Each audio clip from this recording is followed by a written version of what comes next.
Zatiaľ mi chýba všetko, pretože to divadlo pre deti má naozaj veľmi málo. Má veľmi málo finančných prostriedkov, či je to od zriadovateľov v divadlách, ktorí naozaj podcenili podmienky, v akých sa divadlo pre deti tvorí. A ak by sme to brali od východu na západ, teraz budem napríklad hovoriť o podmienkách v bábkových divadlách, lebo tie sú viac menej skoro všetky určené produkcii pre deti.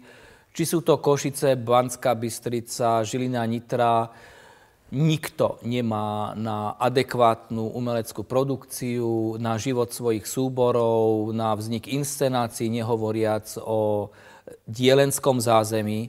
A bohužiaľ ten feedback je taký, že my naozaj na škole vychovávame mladých a myslím si aj veľmi talentovaných umelcov, ktorí v takej tej eufórii, že teda ideme do profesie, nastúpia do divadla alebo urobia nejakú inscenáciu a po tých skúsenostiach s realitou povedia už nikdy viac, neoplatí sa to, sú to hrozné podmienky. Podmienky, ktoré si vyžadujú teda nielen finančnú stránku, ale aj zázemie kvalifikovaných ľudí, ktorí vedia robiť divadlo, venujú sa divadlu, a majú nejaké ambície to divadlo kam si posunúť, alebo majú túžbu tvoriť. A hlavne kvalifikovanosť týchto ľudí tu postradám v poslednom čase čo najviac, hlavne v tom mojom okolí, kde tvorím. Divadlo pre deti potrebuje priestor, potrebuje peniaze, a aby mohlo existovať. Lebo myslím si, že vnútorné síly na to sú, ale do nekonečna robiť si už len divadielko, že urobím si z vreckovky uzlíkom panáčika a zahrám. Je to milé, ale tak na 5 minút. A inak je to potom s tou vreckovkou len na zaplakanie.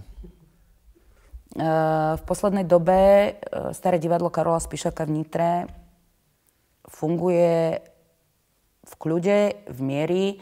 Je pravdou, že by som teraz mohla začať plakať nad tým, že nemáme dostatok finančných prostriedkov.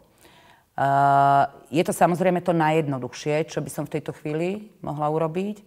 Je pravdou, že keď sa naplánuje tá sezóna za minulý rok, proste 6 premiér, v tej chvíli treba proste, okrem teda toho rozpočtu, ktorý máme, začať zháňať tie finančné prostriedky a oni sa vždycky nejako zohnať dajú.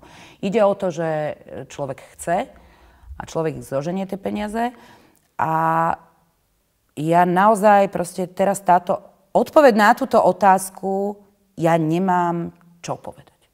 Ako nám, ako divadlu, nechýba nič, jedine možno, čo ja viem, pokoj, ale to by musel zavládnuť v spoločnosti. No, to už je otázka na inú debatu.